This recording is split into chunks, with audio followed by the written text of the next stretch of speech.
기도에 대한 이야기를 할 때마다 제 머리에 항상 들어오는 한 인물이 있습니다. 누가복음 11장에 나오는 사람입니다. 예수님의 제자 중에 한 사람이었어요. 누가복음 11장은 그 사람이 누구인지는 밝히지 않습니다. 이름을 가르쳐주지 않습니다. 누가복음 11장을 보시면 한 제자가 주님께 가서 이렇게 이야기를 합니다. 주님, 우리도 기도를 좀 가르쳐 주십시오 라고 요청을 합니다. 그런데 여러분, 예수님의 제자들은 모두 유대인이었습니다. 유대인들이라고 하면 구약에 있는 전통대로 하루에 3번 정해진 시간에 기도하는 것이 익숙한 사람들이었습니다. 오늘 이 자리에 모이신 분들 중에 하루에 3번을 시간을 정해서 기도하고 계신 분들이 계십니까? 아마 그런 열심까지 내기가 참 쉽지는 않은 일상을 우리는 살아가고 있습니다. 그러나 그 시대 유대인들은 하루에 3번씩 꼭 정해진 시간에 기도를 했던 사람들입니다. 그런데 도대체 기도에 대해서 무엇을 더 알아야 하기에 주님을 찾아가서 주님, 기도를 가르쳐 주십시오라고 그렇게 요청을 했을까요? 아마 그 제자는 하루 3번을 기도했지만 기도를 그렇게 해도 영적인 목마름이 가시지 않았을 것입니다. 기도를 해도 아마 그 제자에게는 기쁨이 없었던 것 같아요. 기도는 매일 3번 하는데 영적으로는 계속 메말라 가는 것 같습니다. 그래서 내가 이렇게 기도하는 것이 맞나? 지금처럼 3번 정해진 시간에 이렇게 기도하는 것이 맞나? 아마 그 마음에 고민을 했을 것 같고요. 그리고 그날 예수님에게 그 제자는, 이름을 알 수 없는 그 제자는 주님, 기도를 좀 가르쳐 주십시오 라고 그렇게 요청을 합니다. 그래서 누가복음 11장에 의하면 주님이 그래서 가르쳐 주신 기도가 바로 주기도문이었습니다. 이 주기도문이 그냥 주님께서 가르쳐 주신 것이 아니라 기도를 가르쳐 달라는 한 제자의 요청에 의해서 주님이 가르쳐 주신 것이라고 누가복음 11장은 그렇게 이야기를 합니다. 여러분, 익숙하다고 해서 우리가 그것을 잘 안다는 보증이 될까요? 아마 우리가 신앙생활 하면서 우리에게 익숙한 단어 중에 하나가 아마 이 기도라는 단어가 아닐까요? 우리는 매번 거의 매주 설교 시간을 통해서, 새벽 기도 시간을 통해서, 수요 예배를 통해서 기도라는 단어를 아마 거의 안 듣는 날이 없을 것 같습니다. 그렇게 기도는 우리에게 익숙합니다. 그러나 여러분, 익숙하면 우리가 잘 아는 것이 될까요? 프랑스 속담에 그런 속담이 있죠. 익숙함은 경멸함을 낳는다라는 표현이 있습니다. 익숙하니까 자꾸 가볍게 생각합니다. 익숙해지니까 나는 다 안다라고 생각합니다. 익숙하니까 나는 그걸 안 해도 하고 있는 것처럼 착각하는 그런 삶을 살아가게 만드는 것이 익숙함의 힘입니다. 그래서 어쩌면 이 기도는 이 제자처럼 하루 3번씩이나 기도했는 제자가 주님께 기도를 가르쳐 달라고 한 것처럼 어쩌면 기도는 익숙함을 넘어서서 평생을 배워가야 하는 것이 기도가 아닐까 생각해 봅니다. 저의 기도의 배움의 과정에도 가만히 보면 이 배움의 과정이 저에게도 있었고요. 지금도 저는 어쩌면 이 기도에 대해서 배움의 과정 속에 있습니다. 아마 제가 주님을 얼굴과 얼굴을 대하는 그날까지도 어쩌면 기도라는 것은 계속해서 배워가야 하는 것이 아닌가. 성경은 그렇게 우리에게 이야기를 하고 있습니다. 저도 모태신앙이다 보니 또 부흥의 시대에 우리 한 자락에서 자라다 보니 저희 어머님을 따라 기도원에 무지 많이 간 것 같습니다. 전국의 유명한 기도원 참 많이 저희 어머님과 함께 찾아다녔습니다. 우리 그 시대에 기도원이 어떤 곳인지 아마 여러분 가보신 분들은 잘 아실 것 같아요. 우리 북을 치면서 찬양을 했습니다. 북을 치면서 찬양하니 얼마나 가슴이 두근두근 했겠습니까? 그리고는 주여 삼창하면 엄청나게 우리 열성적으로, 열광적으로 그렇게 하나님 앞에 주여 삼창 외치면서 기도했던 그 기도원 시절에 저도 그 한 자락에 저희 어머님을 따라 많이 따라다녔고 그렇게 기도를 많이 했습니다. 그 시절에 기도원에 대표적인 구호가 있었습니다. 적어도 나무를 몇 그루는 뽑아야 하나님이 기도를 들어주신다라는 그런 구호가 있었습니다. 그래서 어린 마음에 큰 나무는 제가 도저히 뽑을 힘이 없고 제 힘으로 뽑을 수 있는 아주 작은 나무 찾아가서 솔직히 말씀드리면 한 4-5그루는 제가 뽑은 것 같아요.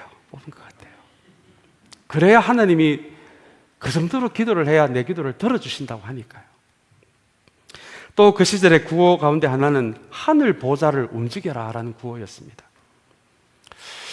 이 구호 가운데 제가 기도하다 보니 하나님은 웬만하면 기도를 안 들어주시려고 떡하니 버티고 계시고, 나는 그 하나님의 그 보좌를 흔들어서 내 기도를 좀 응답을 하시도록 그렇게 긴 시간을 두고 오랫동안 하나님의 보좌가 흔들리도록 그렇게 기도를 해야 한다라고 그렇게 가르치고, 저는 그렇게 기도를 배워왔습니다. 어떻게 보면 이것이 잘못된 기도는 아닙니다. 여러분, 그 시절 기도원을 통해서 얼마나 우리의 기도의 열정을 배웠습니까? 열성을 배웠습니까? 그러나 그런 기도를 그렇게 가르쳤다고 해서, 그런 기도가 우리에게 익숙해졌다고 해서 그것이 성경이 가르치는 기도라는 것은 아니라는 것을 저는 배우게 되었습니다. 그 기도원의 열정을 배우면서도 성경이 가르치는 기도는 무엇인가 다르다는 것을 제가 기도를 배우는 과정을 통해서 조금씩 배워 나가게 되었는데요. 지금 제가 붙들고 있는 기도에 대한 아주 핵심 키워드 중에 하나는 바로 사귐이라는 단어입니다. 여러분, 지금 깊은 사귐 속에 있는 두 연인이 있다라고 여러분 가정을 해보면 좋겠습니다. 만약에 두 연인 중에 한 명이 자기가 원하는 것, 자기가 요청하는 것만 한쪽만 계속 이야기하고 강조를 한다면 여러분, 그것이 바른 사귐이 될 수가 있겠습니까? 깊은 사귐이 될 수 있겠습니까?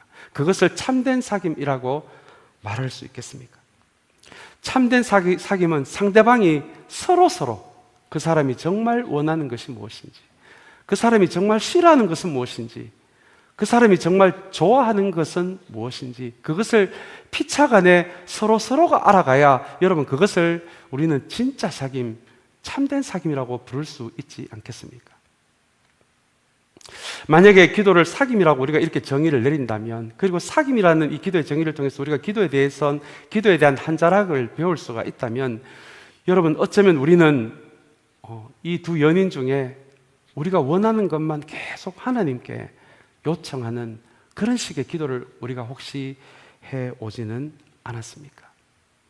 여러분, 참된 사귐 속에 있으면요, 두 사람이 참된 사귐 속에 있으면 드러날 수밖에 없는 하나의 증거는 서로 닮는 것입니다. 참된 사귐의 증거는 서로 닮아갈 수밖에 없습니다. 우리가 기도를, 우리가 원하는 것을 관철하기 위해 나무 뿌리를 뽑아야 하고 하늘 보좌를 흔들어야만 된다, 그렇게 우리에게 기도를 배운다면 그것이 우리에게 기도에 대한 열정을 가르쳐 줄지는 몰라도 참된 사귐은 아닐 것 같습니다. 왜냐하면 그 관계에는 하나님이 우리에게 정말 원하시는 것, 하나님이 정말 좋아하시는 것, 하나님이 정말 싫어하시는 것에 대한 그것을 알아가고자 하는 진짜 사귐이 없기 때문에 그렇습니다.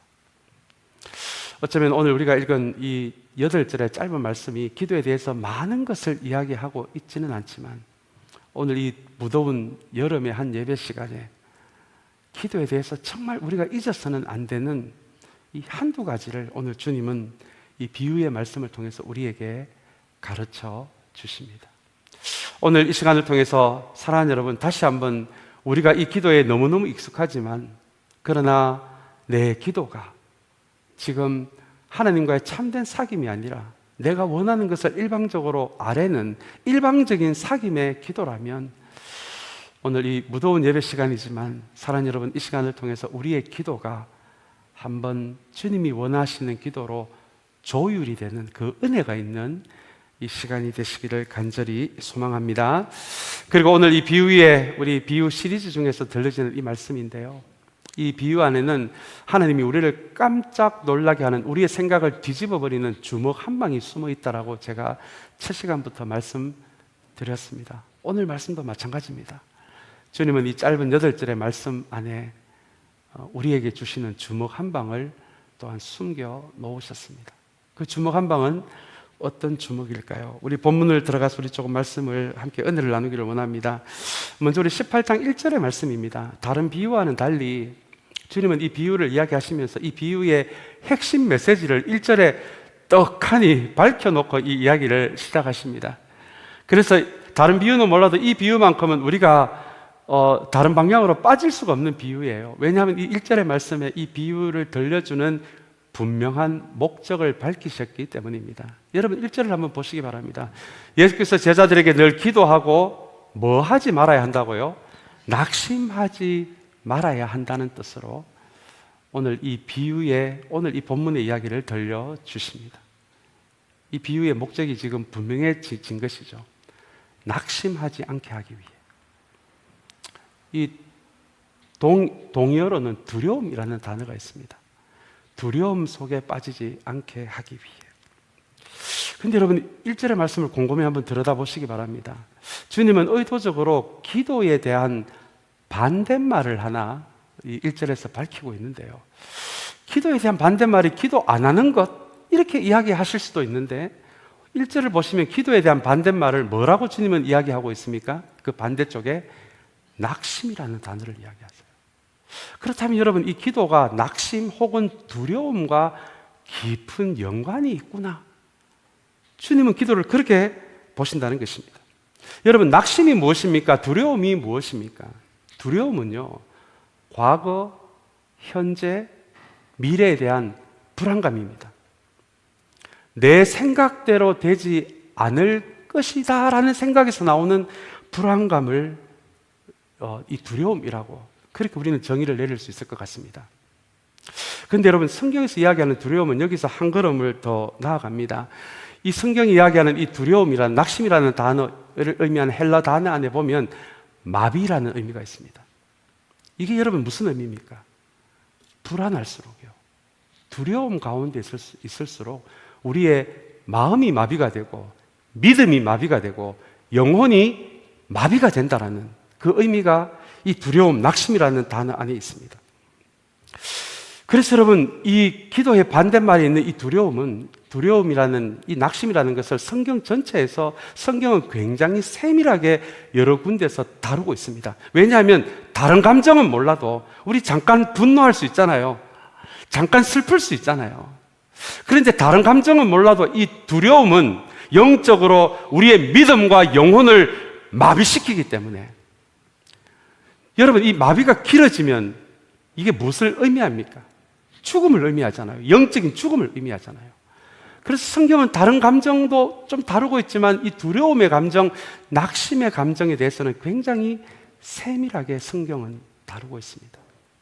그 대표적인 성경이 바로 사무엘상 17장의 말씀이죠. 우리가 잘 아는 다윗과 골리앗 이야기입니다. 지금 블레셋이라는 나라에 이전에 본 적이 없는 거인 장수 골리앗 앞에 이스라엘 군대가 서 있습니다. 근데 여러분 참 흥미로운 것은 이 이스라엘 군대가 이전에 블레셋 군대와 싸워서 이겨본 경험이 여러 번 있다는 것입니다. 여러분 상대방 국가의 군대와 싸워서 여러 번 이겼다면 그 다음은 볼 것도 없습니다. 그것이 경험이 돼서 믿음이 돼서 그냥 언제 싸워도 이길 수 있는 그 용기가 그 안에 있는데요. 그러나 일찍이 한 번도 본 적이 없는 골리앗이라는 거인 장수 앞에서 이스라엘 군대 전체가 두려움에 빠집니다. 여러분 두려움을 무엇이라고 정의를 했습니까? 믿음이 마비가 되는 거거든요. 마음이 마비가 되는 거거든요. 용기가 마비가 되는 거거든요. 심지어 영혼이 마비가 됩니다. 이전에 하나님의 도움으로 블레셋 군대에 싸워서 이겨본 경험이 있는 이스라엘 군대가 골리앗이라는 그 거인 장수 한 명 앞에 두려움에 빠지면서 모든 것이 마비가 되었다. 사무엘상 17장은 그렇게 이야기를 합니다. 그것이 여러분 성경이 이야기하는 두려움, 낙심이라는 감정입니다. 그래서 오늘 본문 1절에서 이 두려움에 잡히지 않으려면 우리의 마음과 믿음과 영혼이 마비되지 않으려면 주님은 이 낙담이라는 이 두려움이라는 단어의 맞은편에 늘 기도하라고 그렇게 가르쳐 주십니다. 여러분, 도대체 기도가 무엇이길래요? 영혼과 마음과 믿음이 마비가 되는 것을 이 기도가 막을 수가 있을까요? 오늘 그 관점에서 본다면 오늘 본문에서 주님이 가르쳐 주고자 하는 기도의 한 중요한 정의는 호흡입니다. 호흡. 우리의 육신도 마찬가지가 아닐까요?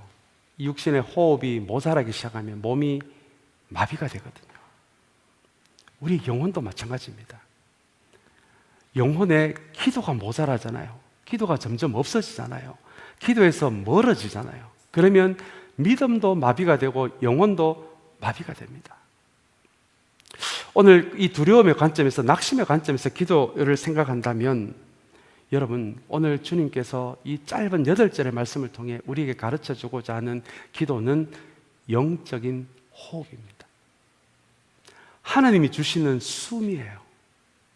하나님이 주시는 호흡입니다. 여러분, 호흡을 하지 않으면 우리는 죽어요. 그렇다면 이 1절의 말씀이 우리에게 가르쳐 주는 기도는 우리가 해도 되고 안 해도 되고, 기도는 기도 좋아하는 사람들만 하는 것, 여러분 착각입니다. 기도는 하나님이 주시는 숨이에요. 하나님이 주시는 영적 호흡입니다. 여기에서 멀어지면 영혼은 마비가 되고 믿음도 마비가 됩니다. 계속해서 기도 안 하시잖아요. 여러분, 그 결과는 어떤 결과가 우리에게 오겠습니까? 그래서 여러분, 이 영적인 호흡으로서, 하나님 주시는 숨으로서의 호흡은 우리가 신앙생활 하면서 해도 되고 안 해도 되는 것이 아니라 반드시 해야 하는 것입니다. 영적인 숨이 없으면요, 영적인 호흡이 없으면 우리 영혼과 믿음은 마비가 되고 마침내 하나님과 떨어지고 마침내는 영적인 죽음이 우리에게 올 수도 있기 때문에 그렇습니다. 사랑하는 여러분, 이것이 오늘 1절의 말씀에서 두려움, 낙담의 반대말에 하나님이, 주님이 기도라는 단어를 놓으신 이유입니다.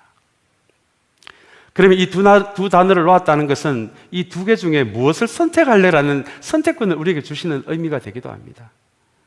과거, 현재, 미래에 대해서 내가 원하는 대로 되지 않을까 봐 불안함 속에서 살아갈래?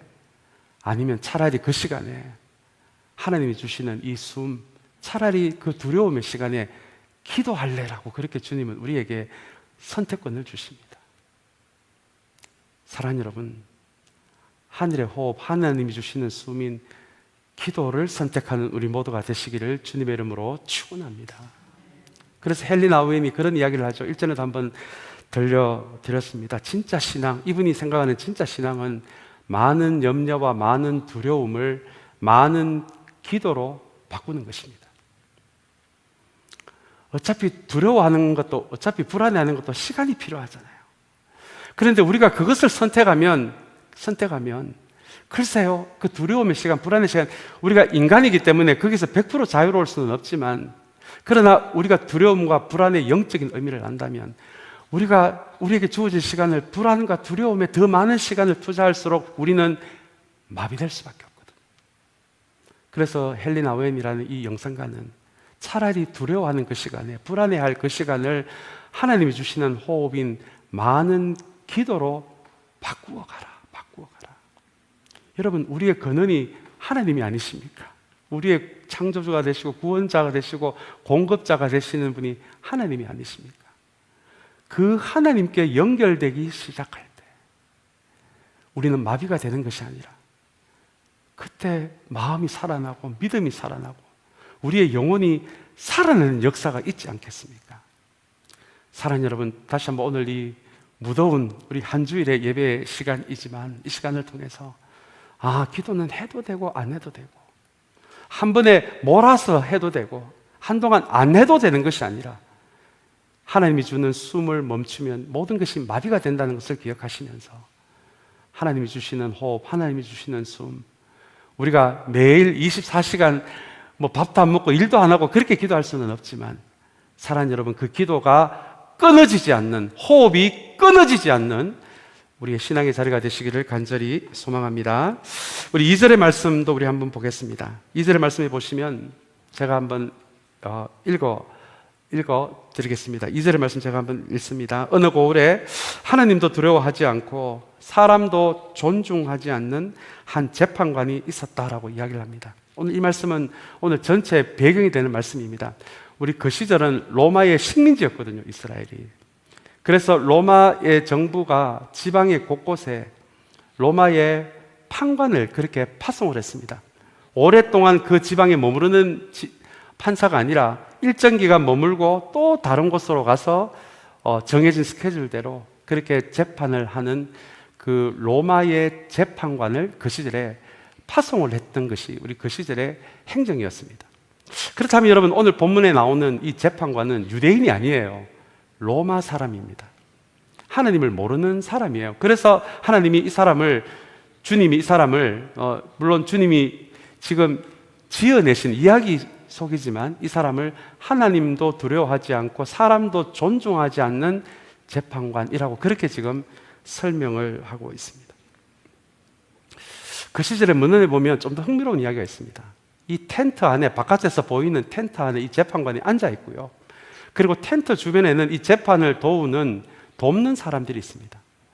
그런데 하루에 재판을 하면 여러분 몇 번이나 할 수 있겠습니까? 그런데 재판을 받고자 하는 사람이 많은 경우에는 그 텐트 주변에 있는 관리하는 사람들에게 뇌물을 주어야 재판을 받을 수 있는 그런 시절의 재판 방식이 오늘 본문의 배경입니다. 그런데 여기에 한 과부가 등장하는 거예요.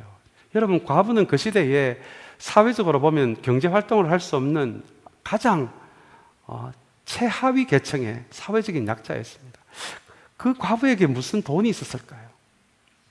그런데 오늘 본문을 보시면 이 과부가 지속적으로 이 재판관을 찾아갔다. 아마 돈이 없었으니까 재판관 앞에서 재판을 받은 것이 아니라 텐트 밖에서 좀 나의 억울함을 풀어달라고 아마 고래고래 고함을 질렀을 것이다. 저는 그렇게 추측을 합니다.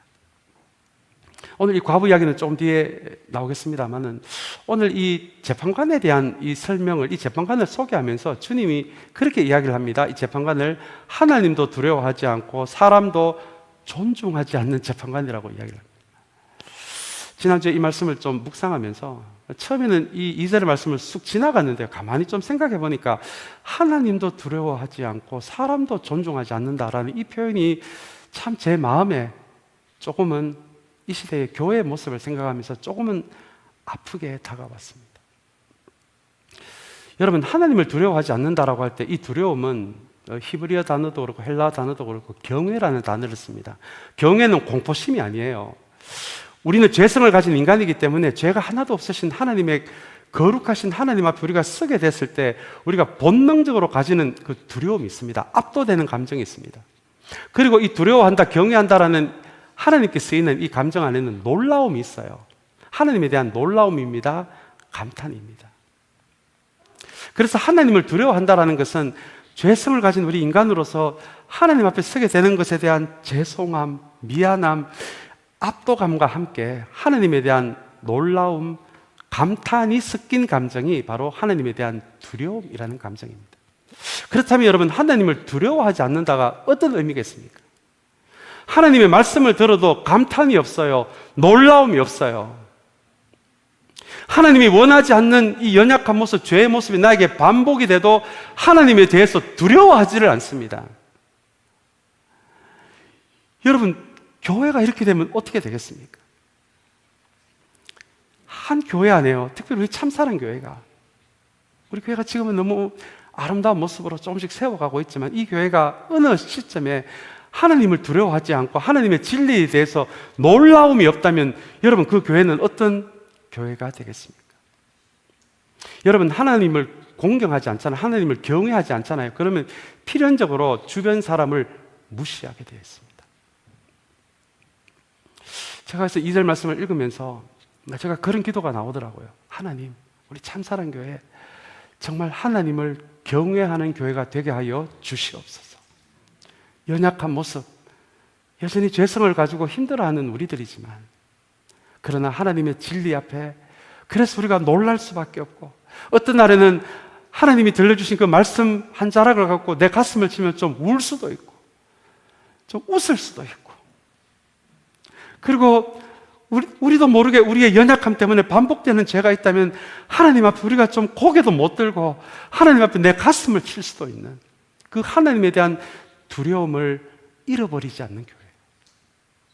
그리고 우리 참사랑교회 시간이 닿을수록 사람에 대한 존중함도 잃어버리지 않는 교회, 사람에 대한 존귀함을 잃어버리지 않는 교회가 되게 하여 주시옵소서. 여러분, 이것이 또한 여러분들의 기도가 되시기를 간절히 소망합니다. 한 공동체가 하나님을 귀하게 여기고요, 하나님을 두려워하고요, 하나님을 경외하고 사람을 귀하게 여기는 교회, 그런 교회에 하나님이 안 도와주시면 도대체 어떤 교회를 하나님이 도와주실까요? 다시 한번 우리 2절의 말씀을 기억하면서 하나님을 경외하는 우리 참사랑교회, 그리고 우리 이 공동체 안에서 이 교회 안에 발을 들여서 예배드리는 사람은 누구도 빠짐없이 그 사람을 존중히 여기는 그런 하나님 사랑, 이웃 사랑, 그 길을 걸어갈 수 있는, 조금 비틀거릴 수는 있어도 그 길을 중단하지 않는 우리 참사랑교회 되시기를 간절히 소망합니다. 우리 이어서 중요한 말씀이 우리 5절에 나옵니다. 우리 5절 말씀 우리 한번 같이 볼까요? 5절 말씀은 좀 중요해서 한번 같이 읽으면 좋겠습니다. 우리 한번 같이 읽겠습니다. 이 과부가 나를 이렇게 귀찮게 하니 그의 권리를 찾아주어야겠다. 그렇게 하지 않으면 그가 자꾸만 찾아와서 나를 못 견디게 할 것이다 라는 말씀입니다. 여러분, 우리가 이 비유를 대하면서 우리가 좀 종종 하는 실수가 한 가지 있습니다. 그 비유에 나오는 인물을 하나님으로 이렇게 생각하는 거예요. 우리 탕자의 아버지가 하나님을 나타내는 것처럼. 그러나 여러분, 모든 비유가 그렇지는 않습니다. 우리가 그렇게 생각하면 안 되는 비유 중에 하나가 오늘 우리가 읽은 이 비유입니다. 이렇게 과부는 뇌물을 먹일 돈도 없었으니까요. 그런데 그 삶에 억울한 게 있는데 이 재판관이 이거 뭐 들여다 보내주지도 않고, 또 그 시절에는 여성이 재판관 앞에서 서서 재판을 받는 법이 없었거든요. 늘 남편하고 같이 갔거든요. 근데 남편도 없어요, 지금. 어떻게 재판관을 몇 번이나 만날 수가 있었겠습니까? 그러니 추측건데 아마 텐트 밖에서 고함을 질렀을 것 같습니다. 재판관 이게 너무 귀찮거든요. 그런데 하루 이틀도 아니고 계속해서 이게 반복이 되니까 그렇게 하지 않으면 그가 자꾸만 찾아와서 나를 어떻게 한다고요? 못 견디게 할 것이다. 근데 여러분, 우리 한국교회가 한 가지 실수한 게 있었어요. 이 재판관을 하나님으로 생각하고 하나님도 끝까지 조르면 나무를 몇 그루 뽑으면 보좌를 잡고 흔들면 기다리다가 드디어 못 견디고 우리의 기도를 들어주신다, 이렇게 한때 가르쳤거든요. 여러분, 그렇지 않습니다. 우리 하나님이 그런 하나님이십니까? 귀찮아서 우리의 기도를 들어주시는 그런 하나님이십니까? 듣다가 못 견뎌서 할 수 없이 우리의 기도를 들어주시는 하나님이십니까? 여러분, 우리 그런 하나님 아니시잖아요. 그래서 오늘 본문에 나오는 이 불의한 재판관을 하나님으로 생각하시면 여러분 큰일 납니다.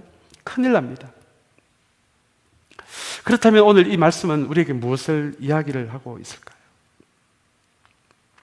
우리는 종종 우리의 기도 제목에 너무 마음을 뺏긴 나머지 우리의 기도를 들으시는 하나님이 어떤 분이신지에 대한 관심은 별로 없이 우리 기도가 너무 급하니까, 너무 절박하니까 기도의 제목에만 여러분 매달릴 때가 많이 있지 않습니까? 우리가 만약에 그렇게 기도한다면 오늘, 그리고 정말 하나님이 불의한 재판관 같은 분이시라면 우리는 계속해서 하나님을 못 살게 굴어야, 기도를 들어주시는 분, 그렇게 우리가 하나님을 잘못 알 수도 있거든요. 여러분, 그렇지 않습니다. 그래서 주님은 주기도문을 가르쳐 주실 때 주기도문을 보시면 기도 제목이 나오죠. 너희가 이렇게 기도해라. 기도 제목이 쭉 나옵니다. 그런데 여러분, 주기도문 가만히 생각해 보시기 바랍니다. 제일 먼저 나오는 구절이 무엇입니까? 하늘에 계신 우리 아버지잖아요. 여러분, 여기에 주님이 가르쳐 주시는 기도의 중요한 부분이 숨어 있습니다. 물론 우리의 기도의 제목 중요하죠. 얼마나 절박합니까? 그것 이전에 주님이 우리에게 가르쳐 주시는, 우리의 입에서 터져나오기를 원하시는 기도의 한 자락은 우리의 기도를 들으시는, 우리가 기도를 하는 그 대상인 하나님이 어떤 분인지를 먼저 알아라 라는 것입니다. 여러분, 그래서 주님이 주기도문에서 하늘에 계신 우리 아버지라고 먼저 그렇게 기도하라고 가르쳐 주신 것입니다. 우리의 기도를 들으시는 분은 우리의 하늘 누구라고요? 아버지입니다. 아버지. 많은 신학자들에 의해서 이 아버지라는 이 단어는 그 시대 이스라엘 사람들이 히브리어와 함께 아람어라는 지방어도 같이 썼거든요. 그 아람어에 보시면 아바라는 단어가 있습니다. 아바는 아버님의 뜻이 아니라 아주 어린 아이가 아빠를, 자기의 아버지를 향해, 요즘으로 치면 퇴근하고 문으로 들어오는 아버지를 향해 아주 어린 아이가요, 2살, 3살, 4살 이런 아이들이 자신의 아버지가 너무 반가워서 뛰어가면서 아빠라고 하면서 뛰어갈 때, 여러분 그 표현을 기억하신다면 이 아빠라는 단어가 바로 오늘 주님이 가르쳐 주신 하늘에 계신 우리 아버지 할 때 그 단어입니다. 이것이 아마 기도에 대해서 아주 굉장히 새로운 차원을 우리에게 열어주는 것 같아요. 물론 우리가 근엄하게 아버님, 하나님을 향해 아버님이라고 하는 것도 좋지만 예의를 갖추는 거니까. 그러나 주님은 오히려 아주 어린 아이가 아버지를 향해 뛰어가면서 아빠라고 부르는, 하나님은 그런 분이시라는 거죠. 여러분, 어린아이가 아빠라고 부르는 순간 거기에 뭐가 있겠습니까? 관계만 있잖아요. 아버지와 아들, 혹은 아빠와 아들, 아빠와 딸, 관계만 있잖아요. 그렇게 아빠가 들어오면은 그 어린애들이 보통 뭘 합니까? 하루 종일 있었던 일 다 이야기하잖아요. 오늘 이런 일도 있었고 저런 일도 있었고 이런 일도 있었고 저런 일도 있었고. 그 친밀함이죠. 친밀함. 주님이 가르쳐 주시는 기도는 바로 그런 기도입니다. 나무 뿌리를 뽑고 하늘 보좌를 흔들어서 하나님을 못 살게, 더 이상 안 들어주면 안 되게끔 해서 기도를 얻어내는 것이 아니라, 하나님이 우리 입에서 정말 터지기를 원하시는 기도는 이 사귐의 기도입니다. 관계의 기도입니다. 여러분, 이 아빠라고 부르잖아요. 여러분, 여기에 무슨 일방적인 요구가 있겠습니까?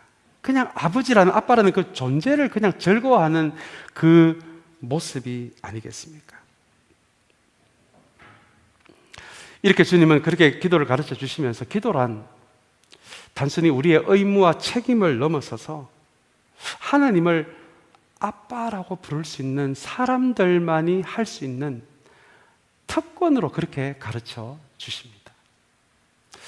그래서 우리가 오늘 이 8절에 8절의 말씀에서 기도에 대한 많은 것을 다 모두 다룰 수는 없지만, 기도가 우리의 호흡이라는 것, 그리고 일방적으로 우리가 하나님을 귀찮게 해서 기도를 얻어내는 것이 아니라 아빠라고 부르는 관계라고, 사귐이라고, 우리가 무엇인가를 하나님께 요구하기 전에 기도는 하나님을 아빠라고 부르는 사람들만 할 수 있는 특권이라는 것을 그렇게 가르쳐 주는 것이 오늘 우리가 읽은 이 5절의 말씀입니다. 사랑하는 여러분, 어느 정도까지는 기도가 의무일 수 있습니다. 우리가 책임일 수도 있습니다. 당연히 의무가 되기도 하고 책임이 되기도 합니다. 그러나 주님이 가르쳐 주시는 기도는 다시 한번 하나님을 아빠라고 부르는 사귐이고 관계라는 것을 우리가 기억한다면, 우리의 이 기도가 안 하면 안 되니까 라는 차원에서 하나님께 드리는 것이 아니라, 여러분 그런 관점에서 보자면 기도는 어떻게 보면 쉬운 것일 수도 있을 것 같아요. 어린아이가 아빠에게 하루 종일 나에게 벌어진 이야기를 들려주는 그 마음처럼, 그냥 오늘 나에게 있었던 좋은 일, 속상한 일, 그거 하나님께 들려주는 것부터 그렇게 시작을 한다면, 여러분 그것이 사귐의 기도, 관계의 기도가 아닐까요? 다시 한번 의무와 책임을 넘어서 기도는 하나님의 자녀가 된 사람들만이 가지는 특권이라는 것을 기억하면서, 우리의 기도가 의무와 책임을 넘어 관계와 사귐으로 우리 한 걸음 한 걸음 마치 아버지를 아빠라고 부르는 그 어린아이처럼, 하루에 일어난 모든 이야기를 아버지에게 들려주는 아이의 마음처럼 그렇게 기도를 시작할 수 있다면, 여러분 전지전능하신 하나님, 무소부재하신 하나님, 우리가 그렇게 꼭 기도하지 않아도 그것이 바로 사귐의 기도의 시작이라고 오늘 본문은 이야기합니다. 사랑하는 여러분, 항상 기도하라라고 성경은 우리에게 이야기합니다. 그러나 이 말씀을 뒤집으면 하나님은 우리의 기도를 항상 들을 준비가 되어 있다라는 의미가 되기도 합니다. 우리가 봐서 진실한 사귐의 기도임과 동시에 주님의 입장에서도 우리와 진실한 기도를 통한 진실한 사귐을 만들어 가고 싶은 것이 또한 하나님의 마음이라는 것을 기억하는 우리 모두가 되시기를 간절히 소망합니다. 우리 18장 7절 말씀도 우리 중요한 말씀이어서 우리 이 말씀 한번 같이 읽겠습니다. 우리 18장 7절 말씀 우리 한 목소리로 읽습니다. 하나님께서 자기에게 밤낮으로 부르짖는 택하신 백성의 권리를 찾아주시지 않으시고 모른 채 하고 오래 그들을 내버려 두시겠느냐라는 말씀입니다. 불의한 재판관도 가서 그렇게 귀찮게 하면은 들어주는 재판관인데 우리의 기도를 듣기를 기다리고 계시는 우리의 아버지가 되시고 아빠가 되시고 영적인 근원이 되시는 그 하나님께 기도하는 그 기도를 하나님이 들어주시지 않겠느냐. 불의한 재판관도 들어주는데 그런데 왜 기도하지 않느냐 라고 하는 말씀이 7절의 말씀입니다. 우리 이제 마지막 말씀입니다. 8절 말씀을 읽고 이제 말씀을 맺겠습니다. 8절 말씀에 주님의 주먹 한 방이 숨겨져 있는 말씀입니다. 우리 이 8절 말씀 같이 읽을까요? 내가 너희에게 말한다. 하나님께서는 얼른 그들의 권리를 찾아주실 것이다. 그러나 인자가 올 때 세상에서 믿음을 찾아볼 수 있겠느냐. 여러분, 이 얼른이라는 이 단어가 참 재밌는 단어더라고요. 우리가 참 힘들어하는 내용이기도 합니다. 우리는 기도를 하면서도 한 가지 우리에게 힘든 부분이 기도 응답이 빨리 안 이루어지는 거예요. 그런데 오늘 이 말씀에 보시면 하나님은 하나님의 자녀의 기도를 어떻게 응답하신다고요? 얼른 응답해 주시는 분이세요. 그러면 왜 가끔 우리는 기도의 응답이 지체되는 걸 느낍니까? 성경은 크게 두 가지로 이야기합니다. 우리가 기도하는 것 그 이상으로 선하고 아름다운 것을 주시기 위해. 두 번째는 우리의 기도가 잘못되었기 때문에. 여러분, 이 부분이 흔들리면요, 불의한 재판관도 그 간청을 들어주는데 하나님이 우리의 기도를, 하나님이 우리의 기도에 대한 하나님의 마음은 얼른 들어주시는 거거든요. 얼른. 그렇지만 때로는 기다려라. 우리에게 더 좋은 것을 주시기 위해, 우리에게 더 필요한 것을 주시기 위해. 여러분, 이것이 기도를 생각할 때 우리가 해야 할 굉장히 중요한 신앙 고백 중에 하나입니다. 하나님은요, 우리 아버지가 되시는 하나님은요, 우리의 영혼에 정말 필요한 것은 무엇이든지 주십니다. 반대도 마찬가지입니다. 우리의 영혼에 불필요한 것은 우리가 아무리 기도해도 안 주십니다. 우리의 영혼의 건강을 위해서요. 여러분, 하나님은 그런 분이세요. 그런 분이시라는 그 믿음의 확신이 있어야 우리는 비로소 담대하게 기도하며 나아갈 수가 있습니다. 우리 이 말씀에 이어서, 기도 응답에 대한 말씀에 이어서 마지막의 말씀에 놀랍게도 주님은 주먹 한 방울 주세요. 그것이 바로 인자가 올 때에, 우리 파란 글씨 다시 한번 읽어볼까요? 세상에서 믿음을 찾아볼 수 있게. 여러분, 이게 무슨 말씀입니까? 라디오를 틀고 유튜브를 틀면 기도에 대한 설교가 넘쳐납니다. 기도에 대한 세미나가 넘쳐나요. 기도에 대한 간증이 넘쳐납니다.